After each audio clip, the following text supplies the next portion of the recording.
샬롬, 평안하셨습니까? 예, 주님의 은혜 가운데 귀한 안식일, 하나님의 진리와 은혜가 충만한 이 하루가 되시기를 바랍니다. 자, 우리 이사야서의 7장 14절을 다시 한번 읽겠습니다. 이사야 7장 14절.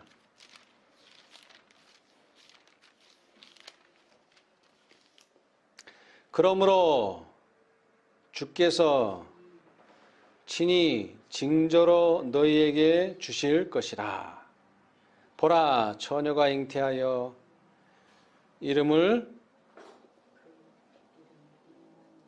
그 이름을 아들을 낳을 것이요 그 이름을 임마누엘이라 하리라. 성경에 이 임마누엘이라는 단어가 제일 먼저 나오는 곳이 바로 이 이사야서인데요. 이미 이사야 선지자는 예수님의 이름을 말을 했어요. 여기서 이름이 뭐라고요? 임마누엘이라 하리라. 근데 여기 특별히 아들이냐 딸이냐 할 때 아들을 낳는다 그랬죠. 이것은 아들이냐 딸이냐의 아들이 아니라 그 말을 하는 게 아니라 이미 수천 년 전에 거의 한 4,000년 전에 인간이 타락하자마자 예수님께서 어떤 말씀을 주셨어요? 요한복음 3장 15절에 내가 너로 여자의 원수가 되게 하고 너의 후손도 여자의 후손의 원수가 되게 하겠다. 여기서 후손이 뭐라고요? 바로 아들입니다. 아들, 씨, 아들. 그런데 그 예수님이 드디어 이 세상에 태어나실 것을 여기에 이사야는 예언하고 있는 거죠. 자, 그래서 그 아들이 어떻게 태어나는 것이 징조가 된다고요? 처녀가 잉태하여 아들을 낳는 것이 뭐가 된다고요? 징조가 된다. 징조. 여러분, 예수님께서는 하나님께서는 무슨 일을 하실 때 항상 예언을 하시고 그 예언이 성취될 때에 징조를 주세요. 자, 임마누엘의 뜻이 뭡니까? 임마누엘. 여기에는 표현되어 있지 않죠? 자, 다시 신약으로 와서요. 예수님이 정말 태어나시던 때에 천사가 마리아에게 나타났죠? 그래서 네가 아들을 낳으리라. 21절. 아들을 낳으리니 이름을 예수라 하라. 이는 저가 자기 백성을 저희 죄에서 구원할 자이심이라 하라. 여기에는 또 다른 이름이 있죠? 뭐라고요? 예수라. 예수님은 이름이 참 많아요. 이름이. 왜 이렇게 이름이 많을까요? 왜 이렇게 이름이 많을까요? 예수도 나오고 조금 전에 공부했던 임마누엘도 나오고 또 그리스도라는 이름도 있죠. 그리스도, 예수, 임마누엘, 메시아. 그 다음에 또 이사야서에 보면은 기묘자라, 모사라, 전능하신 하나님이라. 이름이 많아요. 왜 이렇게 이름이 많을까요? 부르기 쉽게 딱 하나만 하시지. 자, 이름은 뭘 말합니까? 이름은 그분이 어떤 분이고 그분이 어떤 일을 하실 것에 대한 하나의 상징입니다. 상징. 자, 그분이 어떤 일을 하시느냐 하면은, 자, 임마누엘의 뜻을 보죠. 23절. 자, 21절에는 뭐라 그랬죠? 예수라. 근데 그 이름의 뜻은 뭐라 그랬어요? 그가 자기 백성을 저희 죄에서 구원할 자라는 뜻에서 예수고, 자, 조금 더 내려가서 23절에 보라 처녀가 잉태하여 아들을 낳을 것이요. 이거 지금 뭐 인용하고 있어요 지금? 이사야서를 그대로 인용하고 있죠. 그 이름은 무엇이라? 임마누엘이라 하리라 하였으니 이는 번역한즉 하나님이 우리와 함께 계시다 함이라. 자, 임마누엘이 무슨 뜻이라고요?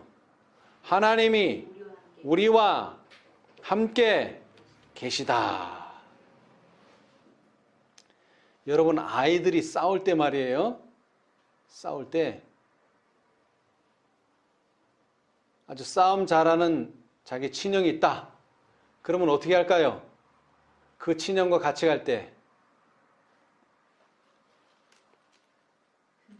네, 든든하죠. 왜? 싸움 잘하니까. 내가 싸움을 못하지만 누가? 내 형이 잘하는데 그 형이 바로 내 옆에 있다. 한번 생각해 보세요. 든든하죠? 자, 예수님께서는 하나님이 우리와 함께 계시다. 이런 이름을 가지셨어요. 임마누엘. 이 임마누엘의 뜻은 참으로 우리에게 중요한 의미를 가지고 있습니다. 중요한 의미. 오늘은 그 의미를 좀 살펴보고 하나님의 그 뜻을 헤아려 보기를 원합니다. 자, 여러분, 이스라엘 구약 시대에 하나님이 함께 계시면 어떻게 됩니까? 사람들이 하나님이 함께 계시면요 어떻게 될까요? 구약 당시에는. 자, 예를 들어서 이 이스라엘 백성들이 하나님을 언제 만났어요? 이스라엘 백성들이 광야에서 시내산에서 만났죠? 근데 어떻게 만났어요?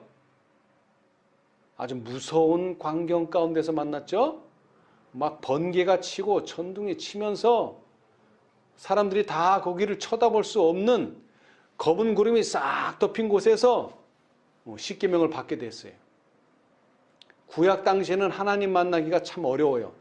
정말로 두렵고 떨림으로 하나님을 만났어요. 그런데 예수님이 오신 다음부터는 어떻게 바뀌었습니까? 장면이. 예수님.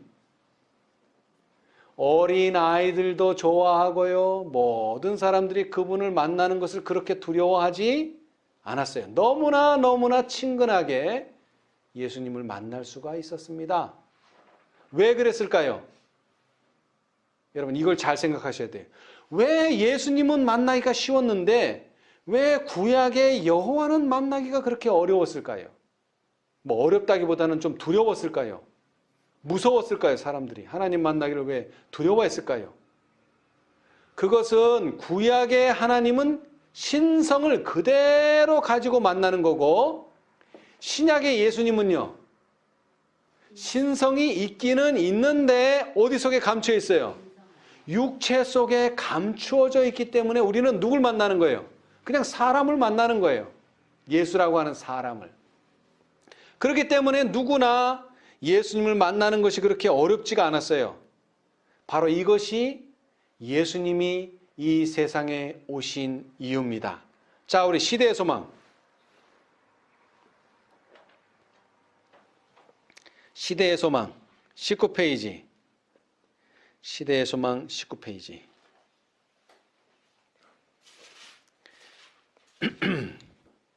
첫 번째 줄에요. 그 이름은 임마누엘이라 하리라. 하나님이 우리와 함께 계시다. 마태복음 1장 23절. 하나님의 영광을 아는 빛이 예수 그리스도의 얼굴에 나타났다.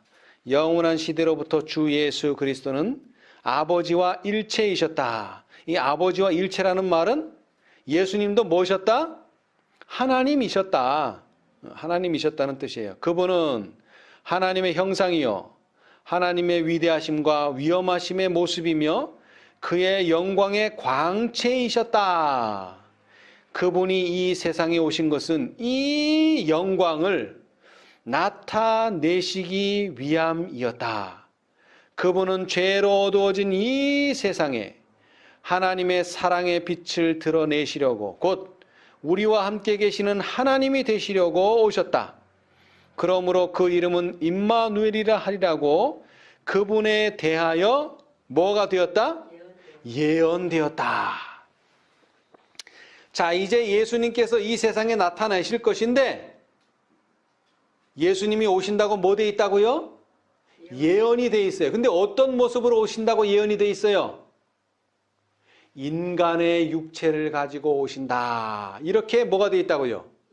예언이 돼 있다는 것입니다. 인간의 모습으로 오신다는 예언이 돼 있어요. 자, 그래서 그 예언이 히브리서 10장.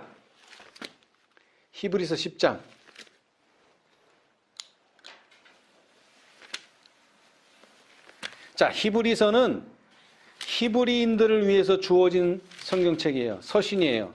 그러니까 여기에 있는 서신을 읽으려면 뭐가 있어야 돼? 좀 성경 지식이 좀 있어야 돼요. 성경 지식이. 자, 10장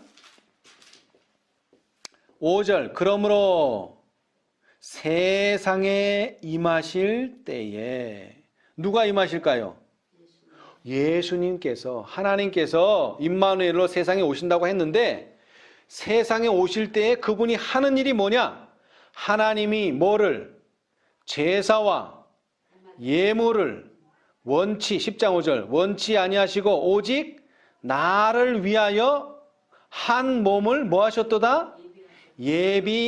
예비하셨도다. 그분이 하실 일, 제사와 예물을 패하는 일, 그 다음에 그분이 어떤 모습으로 오신다? 육체를 가지고 오신다. 그래서 육체 하나가 예비되었다 그랬어요. 여러분, 2000년 전에 베드로나 2000년 전에 많은 유대인들이 예수님을 만나기가 힘들었을까요? 두려웠을까요? 어려웠을까요? 쉬웠을까요? 너무나 쉬웠습니다. 너무나 친근하고 너무나 쉽게 예수님은 만나실 수가 있었어요. 자, 그래서 왜 그럼 그렇게 오셨을까요? 왜? 보이지 않는 하나님, 더 나아가서는 하나님의 영광, 모세가 하나님의 영광을 보고 어떻게 됐어요? 사람들이 모세 당신 얼굴도 내가 보기 힘들다고. 그게 어떻게 하라는 거예요? 그래서 그 영광이 좀 가려지게 수건으로 좀 가려달라. 그러니까 백성들은 하나님을 직접 만나는 것도 아니고 하나님을 간접적으로 모세를 만나는데도 힘들었어요. 그러나 2000년 전에 유대인들은 예수님을 직접 보는데도 아무런 어려움이 없었어요. 수건을 가릴 필요가 없어요. 왜? 예수님은 우리와 똑같은 뭐로요? 사람으로 오셨기 때문입니다. 사람으로. 자, 그래서 그분이 뭘 보여주신다고요? 하나님의 영광. 근데 그 영광은 뭐라 그랬죠? 하나님의 사랑의 빛을 보여주시기 위해서 오셨다. 자, 그래서 그 다음을 읽어보면요. 예수께서는 우리와 함께 계시기 위하여 오심으로써 하나님을 사람들과 천사들에게 나타내려 하셨다. 그분은 하나님의 생각을 들을 수 있도록 한 뭐다? 하나님의 말씀이셨다.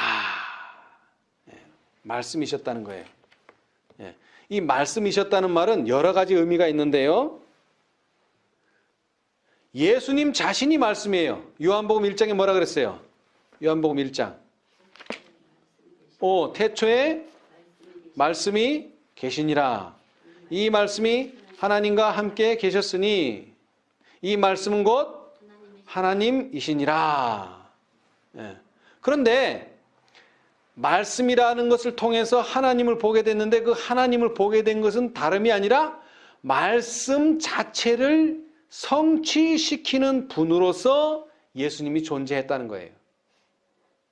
말씀을 성취시키는 분, 말씀을 그대로 뭐 하시는 분, 순종하시는 분. 그러면 왜 예수님은 말씀을 순종하시는 분으로 와야 되느냐 하면 아담이 말씀을 불순종하는 아들로 왔기 때문에. 그래서 아담을 로마서에서는 첫째 아담이다.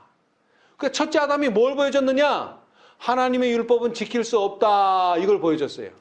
그런데 둘째 아담 예수님이 오셔서는 뭘 보여주셨어요? 율법을 지킬 수 있다. 그걸 보여주시려고 인간이 되신 거예요. 성육신에 하신 이유는 뭐냐? 인간과 긴밀한 교통을 하시기 위해서. 또 하나는 인간으로서 율법을 지킬 수 있다는 것을 증명하고 보여주시기 위해서 예수님께서는 오셨습니다. 자, 시대의 소망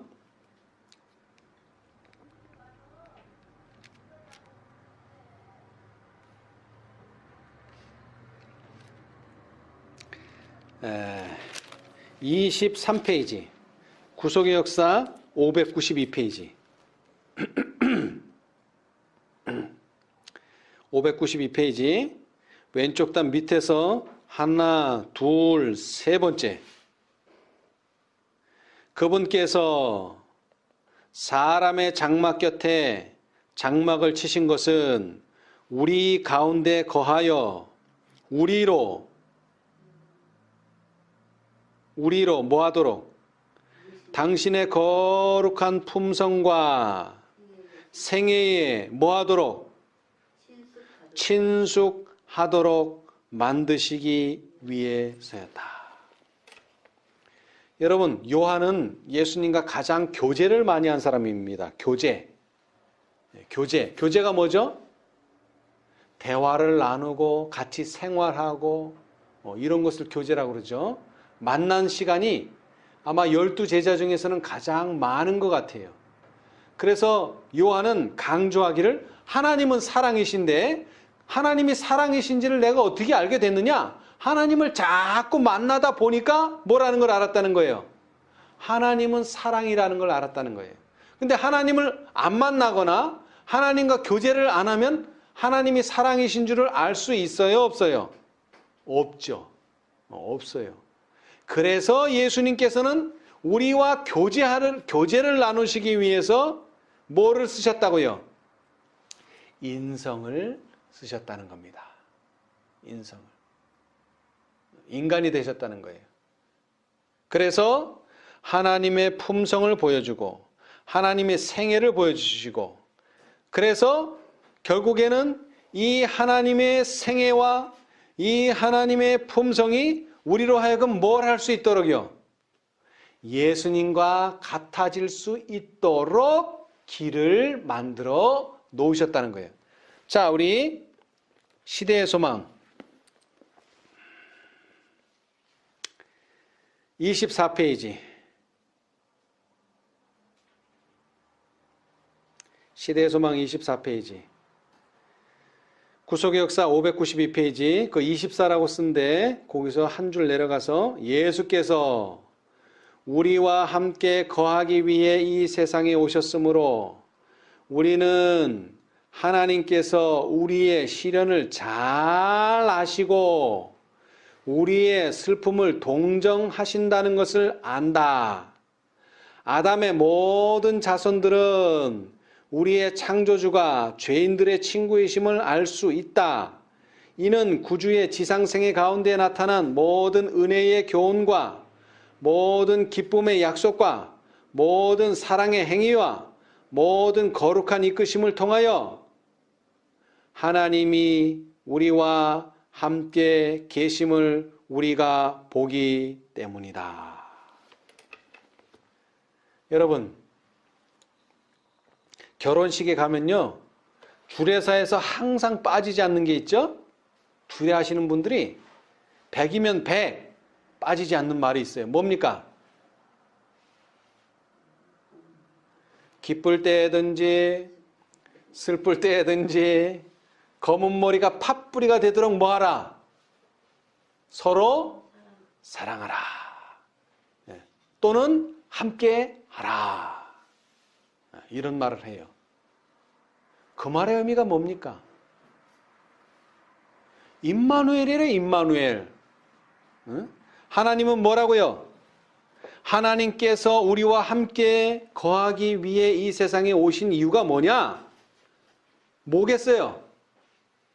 우리의 시련을 잘 아시고 우리의 슬픔을 뭐 하시고 동정하신다는 것을 보여주는 거예요. 뭐 기쁜 일은 더 말할 것도 없고 특별히 시련을 당하고 슬픔을 당했을 때 하나님은 우리를 결코 홀로 버려두지 않으신다는 거죠. 하나님은 함께 한다는 거예요. 자, 그런데 그냥 우리의 시련을 참게 해주시고 우리의 슬픔을 동정해 주시는 걸로 끝나면 안 돼요. 그건 구속의 경륜의 일부에 불과해요. 구속의 경륜의 목적은 좀 더 나아가서 여기에 있어요. 자, 그 밑에 사단은 하나님의 사랑의 율법을 어떤 율법으로 나타낸대요? 이기적인 율법으로 나타낸다. 저는 이거 경험했어요, 실제로. 제가 예수님을 모를 때는 야, 창조주가 왜 법을 만들어 놓고 왜 그거를 꼭 지키라고 그러느냐? 자기를 위해서 우리를 노예처럼 부려먹으려는 거 아니냐? 이렇게 생각했었어요. 예수 안 믿을 때는. 그런데 예수님을 알고부터는 이게 나를 위한 법이다. 나를 행복하게 해주고 나를 건강하게 해주기 위한 법이라는 걸 제가 깨닫게 됐어요. 근데 왜 제가 그런 생각을 하게 됐을까요? 제가 세상에 살면서 누구의 말을 계속 귀담아 들었던 거예요? 사단의 말을 계속 귀담아 들었던 거예요. 사단은 우리 인간이 그 교훈에 순종하는 것이 또 불가능하다고 선언해요. 또 야, 너 안식일 어떻게 지켜? 너 어떻게 살인 안 하고 살아? 너 어떻게 거짓말 안 하고 살아? 자꾸 그런 말을 해요, 사단은. 야, 그거 법 지킬 수 없어. 심지어는 그리스도인들도 그런 말 해요. 아유, 우리가 법을 어떻게 다 지킵니까? 지키려고 노력하다가 좀 못 지킬 수도 있죠, 뭐. 자꾸 그렇게 변명을 하도록 만들어요. 그는 우리 시조의 타락과 그에 따르는 모든 재난의 책임을 창조주에게 지우고 사람들로 하나님을 죄와 고통과 사망의 창시자로 여기게 한다. 저도 그렇게 생각했어요.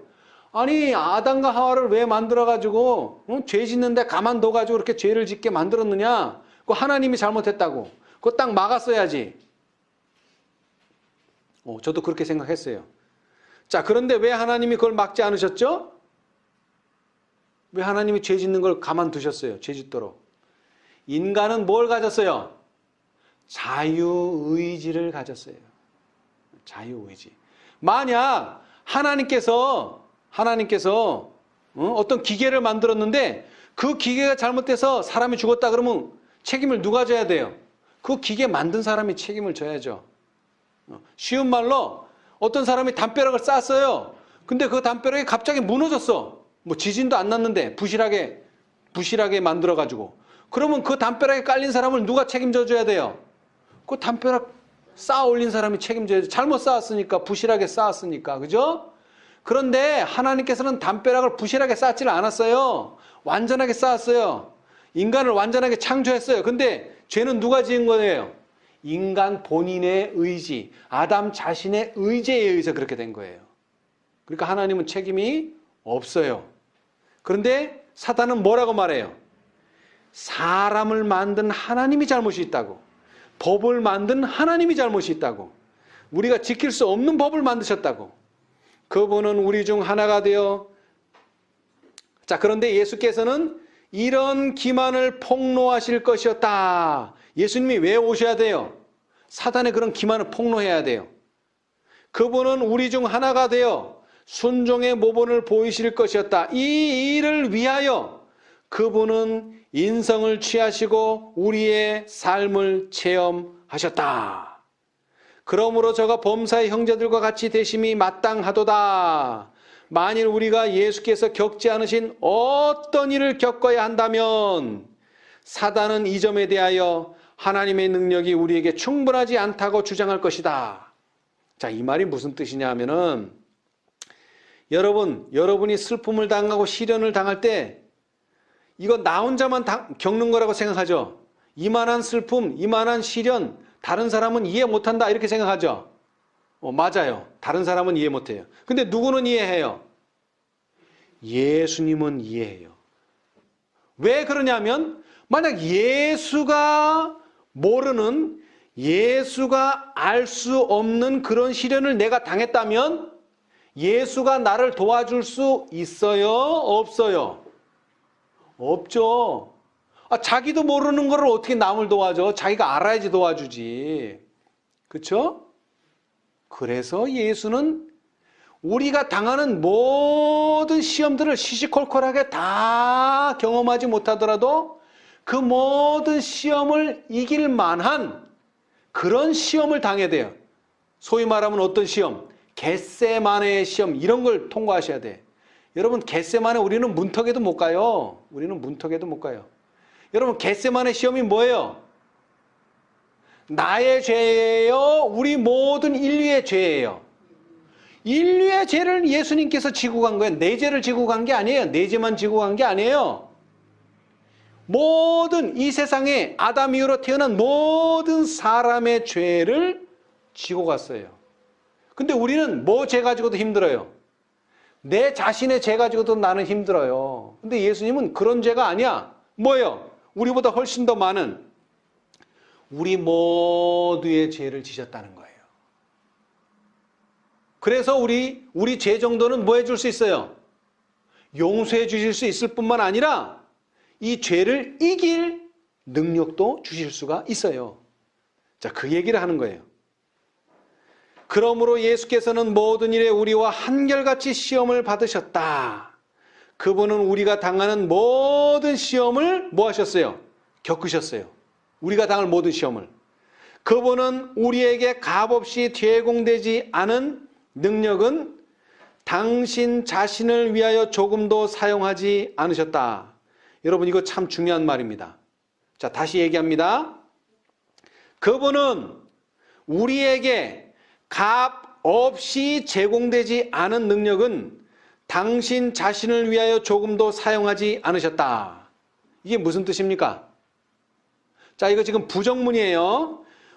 우리에게 값없이 제공되지 않은 능력은 조금도 사용하지 않았다는 부정문이에요. 이걸 긍정문으로 바꿔보겠어요. 자, 우리에게 제공된 능력은 예수님도 사용하셨다는 거예요. 아시겠어요? 예수님도 사용하셨어요. 자, 내가 사용하지 않은 능력은 예수님도 뭐 하실 수 없어요? 사용하실 수가 없어요. 왜 그래요? 모든 능력은 다 어떤 능력이어야 되느냐면 값없이 제공되는 능력이라야 돼요. 왜? 우리는 그 능력을 돈 주고 살 수가 없어요. 어떤 우리의 행위로 그 능력을 살 수가 없어요. 그러니까 이것은 값을 매기면 안 돼요. 값없이 제공이 돼야 돼요. 다른 말로 하면 값없이 제공된다는 게 뭐죠? 선물로만 제공돼야 돼, 이것은. 그렇기 때문에 예수님께서는 인성과 함께 뭘 가지셨죠? 신성을 가지셨기 때문에 우리가 쓸 수 있는 능력보다 더 큰 능력도 예수님은 쓸 수 있어요. 그런데 그런 능력을 하나도 예수님 자신이 사용을 안 했어요. 왜? 그러면은 우리를 도와줄 수가 없기 때문에. 한마디로 말하면 반칙이 된다는 거예요. 반칙. 예수님은 오로지 어떤 능력으로만 이기셔야 돼요?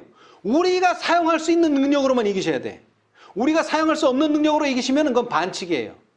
그거는 우리가 죄를 지을 수밖에 없다는 것을 증명하는 길밖에 안 돼요. 그래서 예수님은 어떤 방법으로 이기셨느냐? 값없이 제공되는 능력, 누구나가 선물로 받는 능력으로만 예수님은 죄를 이기셨어요. 그분은 사람으로서 시험을 대하시고 하나님께서 주시는 능력으로서 뭐 하셨다? 승리하셨다. 이게 무슨 말입니까? 자, 예수님은 하나님이세요? 아니세요? 하나님이시죠. 그러니까 뭐를 가지고 있어요? 아예 능력을 가지고 있어요. 뭐 받을 필요가 없어요. 능력을 가지고 계세요. 왜? 하나님이기 때문에. 그런데 그 능력을 쓰면 어떻게 돼요? 예수님은 우리를 도와줄 수가 없어요. 그렇기 때문에 예수님도 우리랑 똑같은 방법으로만 이겨야 돼. 방법이 똑같아야 돼. 방법. 예수님도 뭐요? 하나님께로부터 뭘 받아야 돼요? 능력을 받아야 돼요. 그러니까 예수님이 그렇게 기도 열심히 하시고 그렇게 성경 연구를 열심히 하신 거예요. 그 능력 받으려고. 그렇죠? 여러분, 우리 14만 4천인 될 수 있어요? 그 입에 거짓이 없고 여자로 더불어 더럽히지 아니하고 어린 양이 어디로 인도하든지 따라갈 수 있어요? 우리의 능력으로? 없어요. 그러니까 많은 사람들이 우리는 안 돼. 이건 맞아요. 우리가 안 돼. 이것까진 맞아요. 근데 뭐를 간과하면 안 돼요? 하나님이 뭐를 주신다? 능력을 주신다는 것을 잊어버리면 안 된다는 거예요. 근데 많은 사람들은 우리는 할 수 없어. 이것까지는 맞는데 뭐가 안 돼요? 하나님이 능력 주신다는 걸 안 믿는 거예요. 하나님이 능력 주신다는 거를. 그래서 결론적으로 뭐라고 말해요? 우리가 능력이 안 되기 때문에 우리는 14만 4천인이 될 수 없고 다만 뭐는 되자? 헤아릴 수 없는 무리는 되자. 이런 말이 나오는 거예요. 14만 4천인은 안 되고. 자, 그런데 다시 말합니다. 사단은 예수님에게 무엇을 강요했느냐? 네가 율법을 순종할 수 있다 그랬는데 예수 당신이 오로지 그 능력은 어디서만 와야 된다? 하나님께로부터만 와야 된다. 네 자신 속에 있는 거 가지고 사용하면 안 된다는 거예요. 그래서 예수님은 힘든 거예요. 왜 힘들어요? 왜 힘들어요? 능력이 자신 안에 있는데 그걸 사용하면 안 되니까. 근데 여러분, 우리는 뭐가 쉬워요? 그런 능력이 아예 없어. 쓸래도 없어. 그러니까 우리는 쉬운 거예요. 자, 다시 말합니다. 예수님은 두 가지 핸디캡을 가지고 있어요. 하나는 절대로 자신의 능력을 쓰면 안 된다는 것과 그 다음에는 하나님, 아버지 하나님께로부터 능력을 받아야 된다는 것. 자, 우리 인간의 핸디캡은 뭐예요? 우리 인간의 능력은 하나도 없기 때문에 하나님의 능력을 받아야 된다는 핸디캡이 있어요. 근데 우리는 어떤 핸디캡은 없어요. 우리 자신의 능력으로 해야 된다. 해서는 안 된다. 이런 핸디캡이 없어요. 그죠? 왜? 우리 안에는 신성의 능력이 없으니까. 그런데 안타깝게도 예수님처럼 그렇게 핸디캡을 가지려고 하는 사람들이 있어요. 자꾸 구원을 뭐로 만드는 거예요?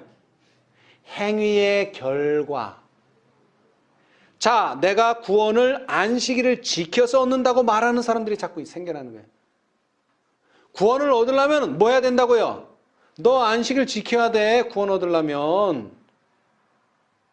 그런 생각을 자꾸 하게 만드는 거예요. 누가? 사단이. 지켜서 구원 얻는다는 생각.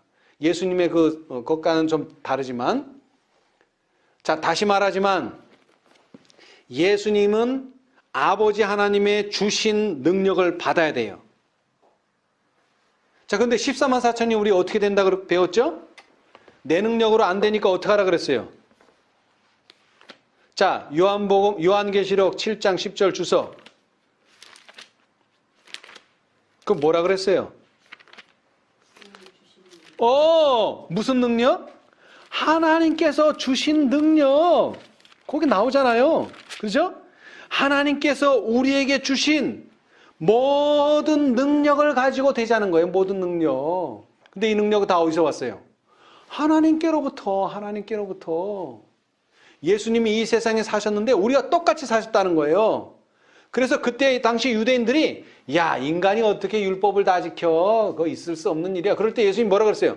할 수 있거든이 무슨 말이냐? 믿는 자에게 능치 못할 일이 없느니라 라고 말씀을 말하신 거예요. 자기를 말한 게 아니라 말씀을. 왜? 말씀에 그렇게 보증하셨기 때문에. 우리도 마찬가지. 지금 어떻게 14만 4천이 되느냐? 우리도 방법은 없어요. 우리 힘으로 안 돼요. 그래서 뭐라고 그래야 돼요? 말씀을 의지해서 하나님께서 우리에게 주시는 모든 능력을 가지고 14만 4천인 가운데 들도록 힘써 노력하자. 예수님이 이렇게 33년 반을 이 세상에서 사셨단 말이에요. 자, 그래서 예수님께서는 33년 반을 충실하게 순종하는 생애를 사셨기 때문에 이런 말씀을 하실 수 있어요. 그분은 나의 하나님이시여 내가 주의 뜻 행하기를 즐기오니 주의 법이 나의 심중에 있나이다 라고 말씀하신다. 그분은 두루 다니시며 선한 일을 행하시고 사단에게 괴로움을 받는 모든 사람들을 고치시면서 사람들에게 하나님의 율법의 특성과 그분의 봉사의 본질을 명백하게 드러내셨다. 그분의 생애는 우리도 하나님의 율법을 순종할 수 있음을 증거하는 것이다. 그래서 예수님께서 임마누엘이 되셨다는 거예요. 자, 더 나아가서 그리스도께서는 당신의 인성으로는 인성과 접촉하시고 신성으로는 하나님의 보좌를 굳게 붙드셨다. 그분은 인자로서, 자, 그 다음 잘 들으세요. 우리에게 순종의 모본을 주시고 하나님의 아들로서 순종할 능력을 우리에게 주신다. 근데 어떻게 주신다? 능력을 어떻게 주셔? 선물로 주신다. 왜 선물로 주시죠? 이 능력은 돈으로도 살 수 없고 우리 행위로도 살 수 없는 능력이에요. 왜? 자, 예를 들어서 여기 수억 원짜리 어떤 영양제가 있다고 칩시다. 자, 그런데 나는 수억이 안 돼. 그럼 그걸 살 수 있어요, 없어요? 없죠. 그러면 주는 사람이 수억 원짜리인데, 그래, 네 돈 얼마 되지만 그거라도 줘. 이렇게 하고 주겠어요? 아니면 그냥 공짜로 주겠어요? 다만 얼마라도 받고 주겠어요? 아니면 공짜로 주겠어요? 왜 공짜로 줘야 되느냐면 잘 들으세요. 돈을 받고 주면 원래는 수억짜리지만 처음에는 야, 수억짜리를 내가 몇 천만 원 주고 샀다. 또는 내가 몇 백만 원 주고 샀다. 처음에는 생각해요. 근데 자꾸 시간이 지나면 뭐라고 생각해요? 이 사람이, 받은 사람이. 그래, 내가 수천만 원 주고 샀지. 이렇게 생각한단 말이에요. 샀다고 생각해요. 샀다고. 그러니까 아예 돈을 받지 않고 주면 항상 뭐라고 생각해요? 이 사람은 항상. 아, 내가 선물로 받았다. 내가 이걸 은혜로 받았다. 이렇게 생각한단 말이에요. 근데 돈을 한 푼이라도 받으면 항상 주는 사람은 어떻게 생각해요? 내가 그래도 얼마는 주고 샀다. 이 생각을 한단 말이에요. 항상. 사람이라는 게 그래요. 그러니까 이 수억 원짜리 그 생명 영양제를, 좋은 영양제를 가진 사람은 절대로 이걸 돈 받고는 안 파는 거예요. 왜냐하면 그만한 돈을 줄 수가 없기 때문에. 그만한 돈을. 그 가치에 해당하는 돈을 줄 수가 없어요. 그럴 바에는 아예 뭐로 주자? 공짜로 주자. 왜? 뭐 하지 않도록? 이 사람이 영원히, 이 사람이 영원히 산다면 영원히 잊지 않고 평생 산다면 평생 은혜를 잊지 않도록 하기 위해서 공짜로 주는 거예요. 아시겠어요? 여러분이 안식일 70평생 지킨다고 칩시다. 안식일 도대체 몇 번이나 지킬 수 있을 것 같아요? 수백 번밖에 안 돼요. 수천 번. 많아야 수천 번이야. 여러분, 영원히 안식일 지킬 수 없어요. 우리 평생 살아봐야. 그거 지키는 게 뭘 대단해요, 그게. 그 대단한 일 아니에요.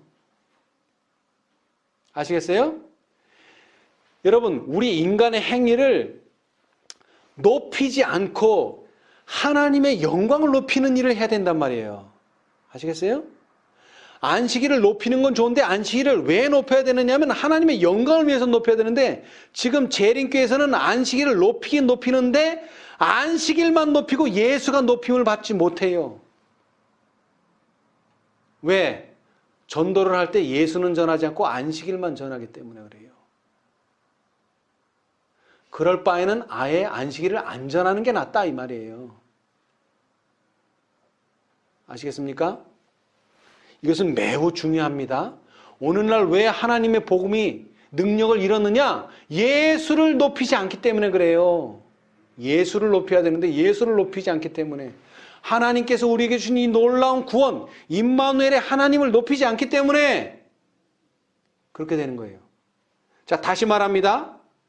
율법을 높이되 율법을 높이는 이유는 하나님의 사랑을 높이기 위해서 율법을 높이는 거예요. 그런데 하나님의 사랑이 나타나지 않는다면 율법 그 자체는 아무런 의미가 없어요. 하나님의 사랑이 나타나야 돼요. 그래서 오죽하면 예수님께서 제자들에게 내가 너희에게 무슨 계명? 새 계명을 주노니 서로 사랑하라. 많은 사람들이 오해해요. 새 것이니까 옛날 것은 필요 없다. 그게 아니에요. 자, 여러분, 정수기가 있어요. 정수기가. 이 정수기는 10년, 20년, 30년 써도 끄떡없어요. 근데 뭐는 계속 바꿔줘야 돼요? 필터를 계속 바꿔줘야 돼요. 근데 사람들은 정수기는 이거 10년, 20년, 30년 쓰니까 필터를 바꾸지 않고 계속 쓰는 거 정수기는 정수를 못해요.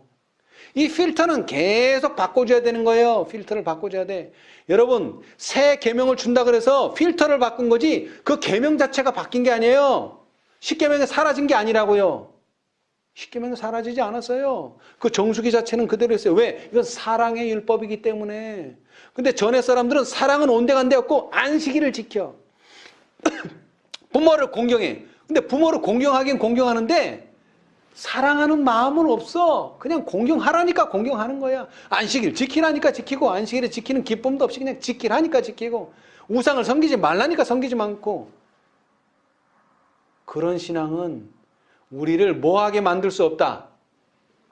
거룩하게 만들 수가 절대로 없어요. 그래서 여기 선지자께서는 이렇게 말씀하셨어요. 자, 시대의 소망 22페이지. 구속의 역사 591페이지 왼쪽 단 맨 밑에. 세상은 하나님에 대한 오해로 어두워졌다. 음울한 그늘이 밝아지고 세상이 하나님께로 돌아가도록 하기 위해서는 어떻게 돼야 돼요? 사단의 기만적인 세력이 깨어져야 해요. 이게 뭐예요? 이게 새천사의 기별의 능력이에요. 이 세력을 깨지 못하면 그건 새천사 기별 아니에요. 이 세력을 어떻게 깰 거예요? 이 세력을 어떻게 깰 거냐고. 방법이 나왔어요. 이것을 힘으로는 할 수 없었다. 자, 그런데 계시록 18장 봅시다. 계시록 18장. 또 다른 천사가, 이 일 후에 또 다른 천사가 하늘에서 내려오는 것을 보니 뭐를 가졌대요? 이 일 후에. 다른 천사가 하늘에서 내려오는 것을 보니 뭘 가졌대요? 큰 권세를 가졌는데, 권세를 다른 말로 하면 뭐죠? 능력, 힘을 가졌어요. 뭐가? 계시록 18장 천사가 뭘 가졌어요? 힘과 능력! 그런데 그 힘과 능력이 폭력이 아니라는 겁니다, 여러분. 폭력 아니에요. 자, 보세요. 이것을 힘으로는 할 수 없었다. 폭력을 사용하는 것은 하나님의 정보의 원칙과는 배치된다. 그분은 무슨 봉사? 사랑의 봉사만을 원하신다. 그러니까 계시록 18장이 무슨 권세를 가져왔다는 거예요? 그러니까 한마디로 자비의 기별을 가져왔다는 거예요. 사랑의 기별을 가져왔다는 거예요. 사랑의 힘을 가져왔다는 거예요. 안식일 진리를 가져온 게 아니라, 율법 진리를 가져온 게 아니라. 왜? 폭력이나 강요 이런 것으로는 사람이 변화 안 돼요. 그분은 사랑의 봉사만을 원하시는데 사랑은 명령으로 강요할 수 없는 것이다. 명령으로 되는 게 아니에요, 사랑은. 그것은 힘이나 권위로 얻을 수 없다. 여러분, 셋째 천사의 큰 외침이 외쳐질 때 사단은 뭐라고 말합니까? 율법을 지키도록 하기 위해서, 자신의 율법을 지키도록 하기 위해서, 인간의 법을 지키도록 하기 위해서 힘과 권위를 사용하는 거예요. 그죠? 근데 하나님은 뭘 사용해요? 셋째 천사의 큰 외침은 힘과 권위로 하는 게 아니에요. 명령으로 하는 것도 아니고 뭐예요? 사랑의 능력으로 하는 거예요. 사랑. 하나님의 능력을 깨달은 사람들은 어떻게 할 수 있어요? 율법을 순종할 수 있지. 그러나 그 사랑을 깨닫지 못한 사람들은요, 결국에는 안식일을 포기하게 돼 있어요. 안식일은 토요일이야 백날 가르쳐도 소용없어요. 왜? 포기할 수밖에 없어요. 왜? 사단이 그만큼 강요하기 때문에. 힘과 권위로 강요하기 때문에. 안식일은 토요일인데 그러면서도 오른손에 짐승의 표를 받을 수밖에 없어요. 왜? 그것을 견딜 힘이 없기 때문에. 그런데 여기 보세요. 하나님을 뭐 하게 되면? 하나님을 알게 되면 그분을 뭐 하게? 사랑하게 될 것이다. 너 하나님 사랑해야 돼 말할 필요가 없어요. 뭐만 알게 되면? 하나님을 알게 되면 그러면 우리는 뭘 해야 돼요? 하나님을 알려줘야죠. 하나님을 알려줘야지. 그래서 하나님을 알게만 해주면 돼요. 그러면 뭐 하게 돼 있어요? 율법을 순종하게 돼 있어요. 율법 순종해야 돼, 순종해야 돼 말할 필요가 없어요. 하나님을 알게 되면 그분을 사랑하게 되고, 요한이 말했죠. 그분을 사랑하는 자는 다 뭐 한다 그랬어요? 하나님을 사랑하는 자는 뭐 한다 그랬어요? 법을 지킨다 그랬잖아요. 근데 법을 지키지도 않으면서 하나님 사랑한다 그러면 다 뭐라 그랬어요? 거짓말쟁이라 그랬죠. 하나님을 사랑하면 법을 지키게 돼 있어요. 하나님을 사랑하면 법을 지키게 돼 있어요. 다만 안식일이 일요일이냐 토요일이냐 그거 몰라서 그렇지 법을 사랑하게 돼 있다고. 하나님을 사랑하는 자들은. 그러니까 하나님께서 뭘 가르쳐 줘야 돼요? 법을 가르쳐 주는 게 아니라 사랑을 가르쳐 줘야 돼요. 다시 말하지만 사랑은 오직 무엇으로만? 사랑으로만 일깨워진다. 예수님께서 왜 임마누엘이 되셨어요? 하나님을 사랑이라고 하는 것을, 하나님이 사랑이라고 하는 것을 보여주려고 온 거예요. 하나님이 사랑이라는 것은. 그래서 그 하나님을 알게 되면, 다시 말하면 사랑을 알게 되면 그분을 사랑하는 것은 저절로 되는 거예요. 저절로. 저절로. 가르쳐서 되는 게 아니라 저절로. 그분의 품성은 사단의 품성과 대조되어 드러나야 한다. 이것이 예수님께서 이 세상에 오신 목적이에요. 온 우주에서 오직 한 분만이 이 일을 하실 수 있다. 왜 오직 한 분만 이 일을 하실 수 있을까요? 아버지를 본 자가 누구밖에 없어요? 아들밖에 없어요. 아들밖에. 다른 사람은 24시간 본 게 아니야. 그죠? 잠깐은 볼 수 있지만 그분의 품성, 그분의 생각 이거 몰라. 누구만? 아들만. 또 더 나아가서 뭐만? 그분의 영, 성령만 그분의 속마음을 안다 그랬어요. 그래서 성령을 통해서만 우리가 그분의 뜻을 알게 되고 예수님을 알게 됨으로써만 아버지 하나님을 알게 되고 볼 수 있게 된다. 하나님의 사랑의 높이와 깊이를 아시는 그분만이 그것을 드러내실 수가 있었다. 세상의 어두운 밤에 의로운 해가 떠올라서 치료하는 광선을 바라지 않으면 안 되었다. 그러고 나서 하신 말씀이 구속의 경륜은 아담이 타락한 후에 세워진 사후 고안이 아니었다가 이제 여기서 나오는 거예요. 이제. 자, 그런데 다시 말합니다. 이때 당시에 하나님을 오해하고 있는 사람들이 이방인이에요? 유대인이에요? 유대인이에요. 유대인. 율법 잘 알고 성경책 잘 아는 유대인이 하나님을 제일 몰라. 모르는 게 아니라 제일 잘못 알고 있어. 그것을 깨우치기 위해서 하나님께서 메시지를 보냈는데 세상으로 보내는 메시지가 아니야. 침례요한이 어디서 외쳤어요? 광야에서 요단강에서 유대인들한테 외쳤어요. 예수님이 어디서 외쳤어요? 유대 땅에서 외쳤어요. 근데 거절당하셨지. 넷째 천사, 다섯째 천사가 어디서 일해야 돼요? 유대 땅에서 일해야 돼요. 먼저 유대 땅에서. 하나님을 알아야 될 사람들이 하나님을 모르고 있단 말이에요. 안식일을 지키고 있는 사람들이 하나님을 모른단 말이에요. 자, 세상은 하나님에 대한 오해로 어두워졌다. 이 똑같은 내용이 또 어디 나와요? 열처녀 비유. 자, 실물교훈 415페이지. 열처녀 비유에 똑같이 나와요. 여러분, 열처녀 비유는 누구를 위한 비유예요? 누구를 상징한다 그랬어요? 예수님 재림할 당시에 교회의 상태를 말한다 그랬죠? 그리스도께서는 신랑을 406페이지 그리스도께서는 신랑을 기다리는 무리를 내려다 보시면서 제자들에게 열처녀의 비유를 말씀하셨는데 그들의 경험을 예로 들어 당신의 재림 바로 직전에 있을 교회의 경험을 설명하셨다. 근데 교회가 어땠다고요? 하나님을 알아 몰라? 몰라. 하나님을 몰라. 성경책도 읽고 예언의 실도 있는데 하나님을 몰라. 응? 자, 그래서 똑같은 말이 나오는 거예요.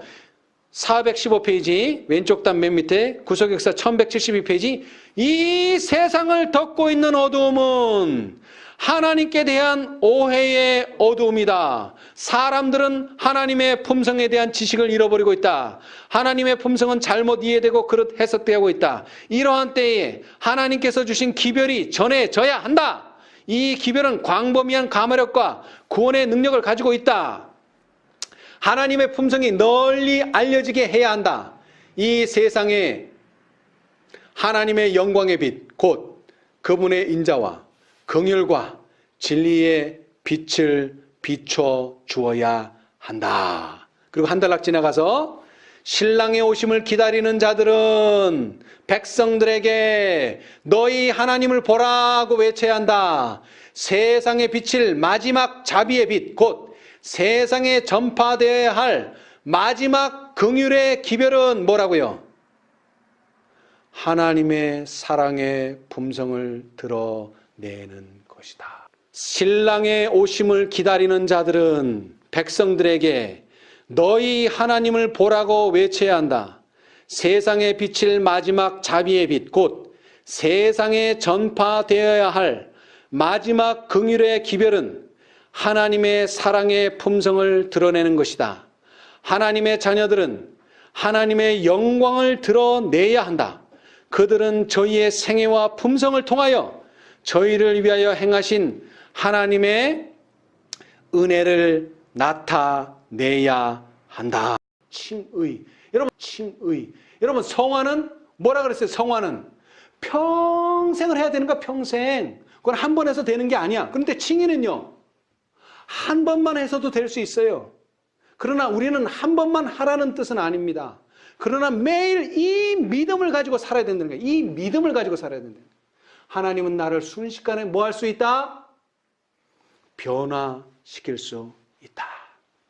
여러분, 38년 된 중풍병자가 뭐 하고 한참 있다가 병이 나았네 이렇게 됐어요? 예수님이 내 침상을 들고 일어나 걸어 가라. 근데 어떻게 됐어요? 그 말을 믿고 일어났더니 된 거예요. 그냥 바로 된 거예요. 바로. 여러분, 이스라엘이 38년 동안 40년 동안 광야 생활을 했지만 38년 동안 한 일이 뭐예요? 계속 광야를 도는 일이에요. 광야를 도는 일. 지금 이 사람들이 왜 나왔어요? 광야 돌려고 나왔어요? 가나안 들어가려고 나왔어요? 가나안 들어가려고 나왔어요. 그런데 예수님은 계속 뭐 하는 거예요? 이 사람들을 38년 동안 계속 광야를 돌리는 거예요. 광야를. 그래서 심지어 뭐라 그랬어요? 지금 우리가 가야 되는 데는 저긴데 왜 에돔을 반대로 가느냐? 그래서 그때 반역자들이 많이 나타났어요. 그러나 정말 하나님을 순종하는 자들은 뭐 했어요? 반대로 가라 그래도 믿고 따라가는 거예요. 제가 안식일을 강조하지 않는다 그래서 제가 안식일을 무시하는 게 아니에요. 뭐가 더 중하냐 이 말이에요. 뭐가 더. 지금 사람들이 뱀에 물려서 불뱀에 물려서 죽어가는데 너 왜 안식일 안 지켜? 뭐 지금 이거 죽어가고 있다가 사람들이 그럼 뭐라 그랬어요? 구리뱀을 쳐다봐라. 구리뱀을 쳐다봐라예요. 다른 거 아니에요. 안식일 지키고 뭐 지키고 그런 거 없어요. 거기 구리뱀을 쳐다봐라. 살아나야지 안식일도 지킬 거 아니에요. 죽어가는데 무슨 안식일이 뭐가 중요해요. 안식일이 죽어가는 사람들한테. 와그너 존스가 뭘 전했어요? 니네 안식일 제대로 안 지키니까 새로 지켜라. 이거 아니에요. 믿음으로 말미암는 너희를 새로 경험하라. 칭의를 새로 경험하라는 거예요. 니들 지금 불뱀에 물려서 죽어가고 있다. 라오디게아 상태에 빠졌다. 그럼 화이트부인은 안 빠지고 많은 사람만 빠졌다는 거예요. 교회의 상태가 그렇다는 거예요. 교회의 상태가. 나 혼자만 그런 게 아니라 모두가 그렇다는 거예요. 모두가 그걸 믿음으로 받아들이라는 거예요. 우리는 예수님을 다시 경험해야 돼요. 어떤 예수님? 임마누엘의 예수님. 그저 내가 시련당할 때 함께 하시고 슬플 때 함께 하시는 게 아니라 그거는 차원 낮은 믿음으로 말미암는 의예요. 우리의 믿음으로 말미암는 의는 뭐예요? 너희의 이 죄 짓는 생애를 버리고 뭐 하라는 거예요? 이제는 거룩한 생애를 살아라. 14만 4천인이 되라. 그 말씀을 받아들이자는 거예요. 지금 이 자리에서. 근데 어떻게 될 수 있다? 하나님이 주시는 모든 능력을 가지고 하나님께서는 오늘 우리에게 그 능력을 주시기를 원해요. 특별히 안식일에 성화의 축복, 건강의 축복, 빛의 축복, 여러 가지 축복을 이 특별히 안식일에 주시기를 원해요.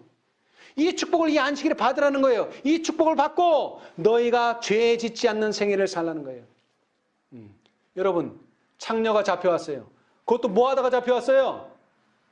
간음하다가 그 자리에서 현장에서 발각돼서 잡혀왔어요. 이거 죄인이에요? 아니에요? 누가 봐도 돌 맞아 죽어야 될 사람이에요. 근데 예수님 뭐라 그랬어요? 죄 없는 자는 돌로 치라. 여러분, 우리는 다 똑같은 죄인입니다. 여기 있다고 좀 덜 죄이고, 저 재림교회 있다고 죄인이고, 저 개신교회 있다고 더 죄인이고, 천주교회 다니고 더 죄인이고, 예수 안 믿는다고 더 죄인 아니에요. 우리 똑같은 죄인이에요. 똑같은 죄인이라고. 그러나 우리가 이 자리에 있는 이유는 하나님의 은혜를 받기 위해서 이 자리에 있는 거예요. 그 사람들도 우리 같이 은혜를 받아들인다면 우리와 똑같이 14만 4천님에 들어갈 수 있어요. 왜? 하나님의 능력이 그렇게 하신다는 거예요. 다시 말합니다. 임마누엘의 하나님은 그저 우리의 슬픔과 우리의 괴로움 자리에서 예수님이 우리와 함께 하신다 그 정도로 이해하시면 안 돼요. 우리는 지금 나아가야 될 길이 있어요. 나아가야 할 목표가 있다고요. 뭐가 돼야 된다고요? 자, 다시 얘기합니다. 예수님께서 임마누엘이라고 하셨는데 그 임마누엘 전에 또 마태복음 21장에 뭐라고요? 저희를 죄에서 구원해 줄 자 예수라는 이름을 또 주셨어요. 예수. 예수라는 이름의 뜻이 뭐예요?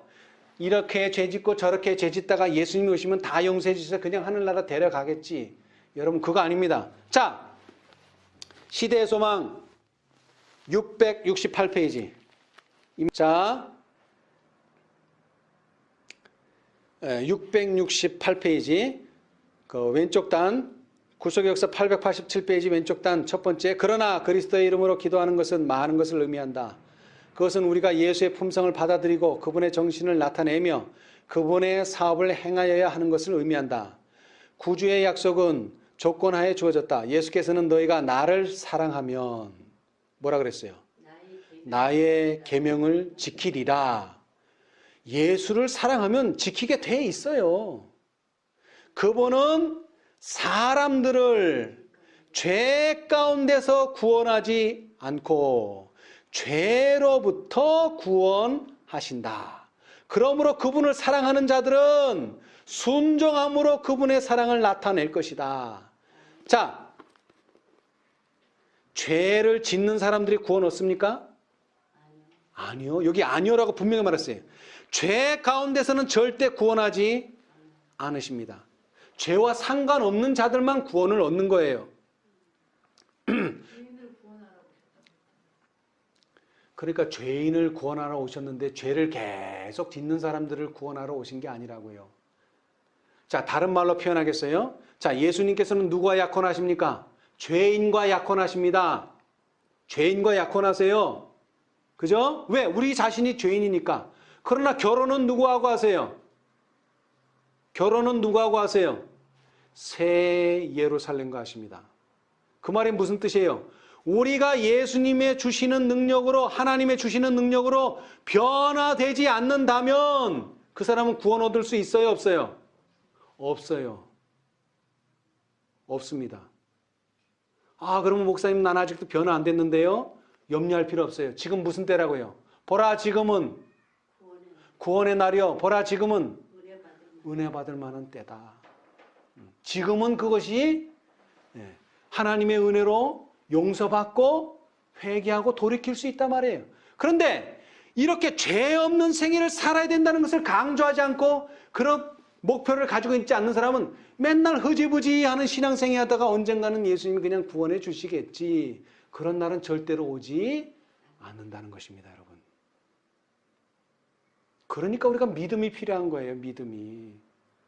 이렇게 된다고 믿음은 어떻게 된다고요? 이렇게 되는 거예요. 믿음은 바라는 것들의 실상이요, 보지 못하는 것들의 증거니. 우리는 믿음을 가지고 있어요.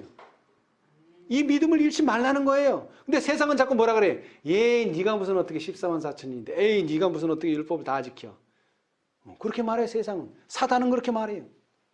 그럴 때 우리는 뭐라고 말해야 돼요? 나는 안 돼. 그러나 예수님이 능력을 주신다고 했어. 나는 그 능력을 받기를 원하고 그 능력을 값 없이 주신다고 했어. 혼인 예복에서 나왔잖아요. 예수님이 예복을 어떻게 주신다는 거예요? 그 값진 예복을 선물로. 그런데 중요한 건 뭐예요? 많은 사람들이, 특별히 성경을 읽고 예언의식 읽는 사람들이, 아유, 나는 내 의로 충분해. 예수님이 주시는 선물을 뭐예요? 선물로 받지 않는 이것이 문제입니다, 여러분. 와그너 존스가 말하는 믿음으로 말미암는 칭의는 뭐로 받으라는 거예요? 선물로 받으라는 거예요. 선물로. 이건 선물이에요. 우리가 뭘 지켜서 뭘 해서 받는 게 아니에요, 절대로. 그런 생각이 0.00001%라도 있다면 그 사람은 아직도 하나님의 은혜를 모르는 자입니다. 여러분, 하나님은 여러분을 사랑하십니다. 여러분을 구원하시기를 원합니다. 여러분, 하나님의 방법대로 따르시기 바랍니다. 여러분의 생각, 여러분의 방법 다 버리십시오. 하나님께서는 값 없는 선물로 능력을 주기를 원하십니다. 우리는 값 없는 선물로서 능력을 받아들여셔야 합니다. 우리 모두 이 귀한 안식일, 하나님이 값 없이 주시는 놀라운 변화의 능력을 다 선물로 받게 되는 저와 여러분이 되시기를 간절히 바라시면서 말씀 마치겠습니다. 감사합니다. 하늘에 계시는 감사하신 저희들의 아버지,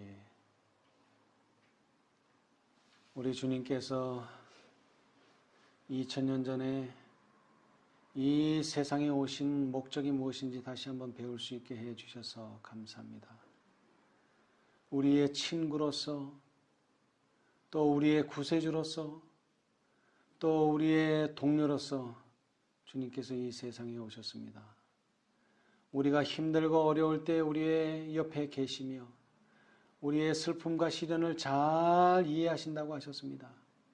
우리의 어떠한 경험도 예수님께서 경험해 보지 못한 것은 없다고 하셨습니다.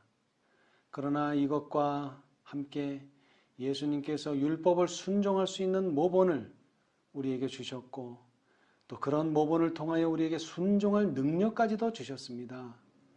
주님, 우리가 이제 이 세상을 살아가면서 이 능력을 필요로 합니다. 이제 값없는 은혜로, 값없는 선물로 우리에게 제공해 주셨사오니 감사합니다. 오늘 우리에게 주신 능력을 가지고 14만 4천인이 되도록 분투 노력하는 저희가 되게 하여 주시옵소서. 주님의 말씀을 부인하는 자가 되지 말게 해주시고, 우리 예수님의 주시는 능력을 감사히 받는 저희가 되게 하여 주시옵소서. 우리가 전에는 율법만을 높이는 자였지만 이제 예수님의 능력을 높이는 자가 되게 해주시고, 예수님의 사랑을 높이는 자가 되게 하여 주시옵소서. 많은 사람들이 하나님을 오해하고 있습니다. 하나님을 이기적인 신으로 알고 있습니다. 그러나 하나님께서 자신들을 너무나 사랑하는 창조주라고 하는 사실을 세상 앞에 드러낼 사람들은 저희입니다. 주님 도와주셔서 사랑은 사랑을 일깨울 것이며, 사랑을 예수님을 알게 될 때에, 하나님을 알게 되면 하나님을 사랑하게 될 것이라고 말씀하셨습니다. 그리고 하나님을 사랑하는 자들이 계명을 지키리라 말씀하셨습니다. 주님, 우리가 계명을 지키는 일보다 먼저 하나님을 아는 일에 힘쓰게 도와주시고, 하나님의 사랑을 깨닫는 일에 우리를 일깨워 주시옵소서. 그리하여 그 하나님의 사랑을 알면 알수록 하나님을 더 사랑하게 해주시고, 그 더 사랑하는 것이 율법에 대한 순종으로 나타나게 축복하여 주시옵소서. 이제 우리의 주위에 있는 많은 사람들에게 이 오해를 풀어줄 수 있게 하여 주시고, 하나님의 사랑, 하나님의 은혜, 하나님의 놀라우신 구속의 경륜을 드러낼 수 있는 저희가 되도록 축복하여 주시옵소서. 이 모든 일에 은혜 베풀어 주시기를 예수님의 이름으로 기도합니다. 아멘.